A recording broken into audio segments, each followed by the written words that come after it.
first teller, Brenda Hollingsworth Marley, AKA Story Songbird Woman, came to love storytelling in elementary school. Miss Marley is and was a library lady, librarian for 33 years, serving public and private school libraries. Miss Marley is a master's degree educator. This story songbird woman is a Chautauquan. And if you've never seen her perform Lena Horne, you have missed a treat. I'm telling you, you have missed a treat.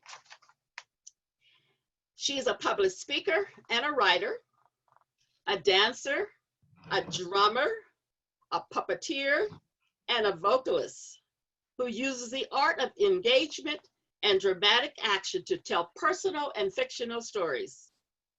Miss Marley's connection to STN goes back over a 15-year period. Brenda's personal story is Motherhood. It's a revolution. All right.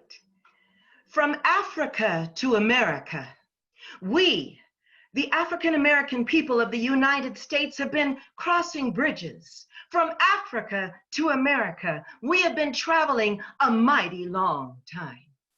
We have been crossing those bridges step over step, step over step, step over step, bringing with us our culture, our traditions, and the essence of who we came to be in a brave new world.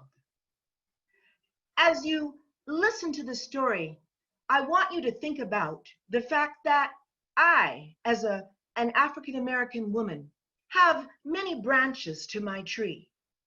I have Nigerian branches and branches from Eastern Europe and from the Native American culture. And yet, when I have walked the path in the United States of America, most people that have met me have seen me as a woman who has been acculturated in an African or African-American tradition. And so it is from this position that I will tell this story, a personal story, my own story. And I hope that it will find a place in your heart and find a place to touch you deep within. I was born a cinnamon brown girl, raised in Salt Lake City, Utah. Yes, in Mormon country. I was raised African, Methodist, Episcopal, amongst a sea of people who came from the Church of Jesus Christ of Latter-day Saints. I was a unique child for many reasons.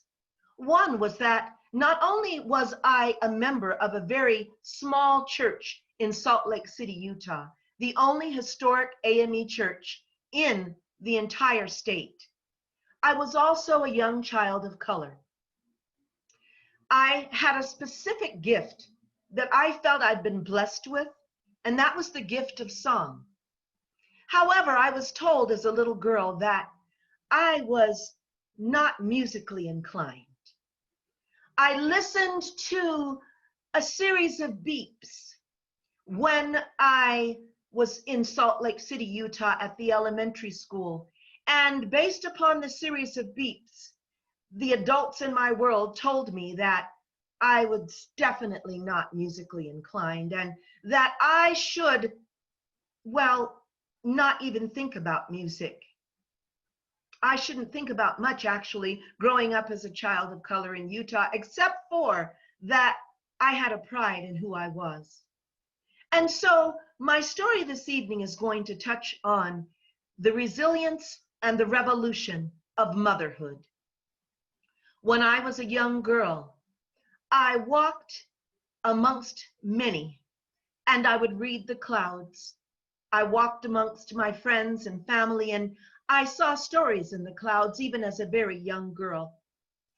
And one of the things that I would sit and dream about as I looked up into the heavens and into the clouds was, one day I will sing and I will also become a mother. I want to become a mother that is able to reach out and raise some people that will make a difference in the world. Now, when I looked up into the heavens and said my prayer, I actually prayed to God that I would one day be the mother of 4 children. Yes, in 4th grade, I wanted to bear, well, not then, but later, 4 children. I requested from the Most High 2 girls and 2 boys. Well, I said that I not only wanted to have 4 children, I wanted my children to all have the same daddy. You see, my daddy abandoned me when I was in the womb. He seeded me and then he went on about his business. And I was raised in a matriarchal system, a matriarchal family. I was the youngest of 6, and I would never know what it was to really talk to a father or really sit and get to know the man that would give me a part of the life that I was to know.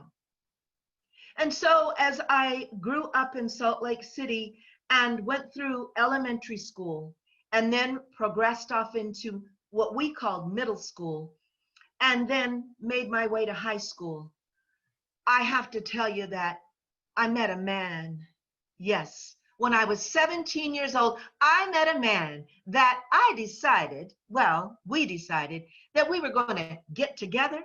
And so I moved to California, and we would have not 1, not 2, not 3, not 4, but yes, 5 children. And 2 of them would be twins. You see, I was to discover that becoming a mother as a woman of color would not be the same as many of my coworkers and compadres, my friends, mi amigos y amigas. Being the mother of Black children would be the most challenging and different thing that I could have encountered in my lifetime. I chose to have natural births. Every last one of my children was born without anesthesia, medications, and that sort of thing, with the exception of the very last one, numero 5, number 5, who was born through a cesarean section. You wouldn't believe that that would happen after giving birth vaginally to 4 children, but it did. And so I took that responsibility to become a mother. And what I realized was that motherhood requires 2 very important things from us, and that is resilience, and I understood that it is indeed a revolution. Why, you might ask, is motherhood a revolution? And in specific, why is Black motherhood a revolution? Well, let me remind you that time and time and time, back over back, African people were brought to this world way, even possibly before 1619. We were being challenged and taken and were to become a stolen people. And as we moved into slavery, being a mother was not going to be the type of career or life that would be familiar or would be the kind of life that we could settle down into. Because you see, our children, when we birthed them, when we bore children on a plantation, they were often taken from us and they were sold down to other plantations. If they were allowed to be there with us on a plantation, they were merely workers, chattel, and considered to be about 3/5 human at a point in time. And if you had 1 single drop of African blood, you were considered to be an African American. But back then, we had names that we were called. Oh, we went from being called niggers to being called colored, to being called Negro, to eventually being called Black or African American. And if you could pause for just a moment and think about what it might be like to come from a legacy where you would birth children and your children would be taken from you and sold to the highest bidder. Sold to the highest bidder. As mothers, we nursed white women's babies. As mothers, we took care of white folks' children. And we would sing little songs like, Mama's little baby loves shortening, shortening. Mama's little baby loves shortening bread. Wade in the water. Wade in the water, children, wade in the water, 'cause God, he can trouble the water. Oh, I raised my 5 children, but what did I have to do differently? And why was being a mother a revolution? A Black mother? Because I couldn't raise my children and tell them to go out and live life normally. For you see, they were called nigger more than at least 5 times in their lifetimes. While they were with me walking in Albuquerque, New Mexico at Employee Day at the zoo, my daughter, who was a twin, who lives in Arizona, who is an engineer, was called a nigger in my presence. Yes, we were both called niggers. And we looked around to see if somebody was really speaking to us. My son has been pulled over, my eldest son, more than 15 times in Albuquerque, New Mexico, and rarely, if ever, cited.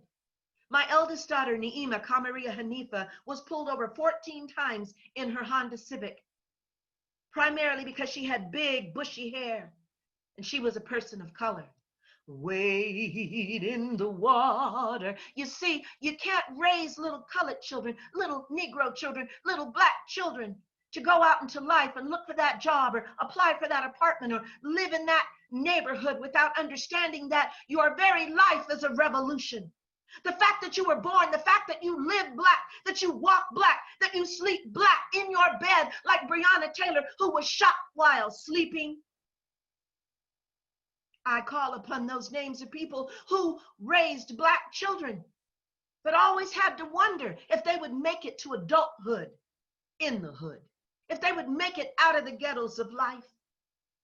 And I would call upon the name of Emmett Till and Tamir Rice and Trayvon Martin.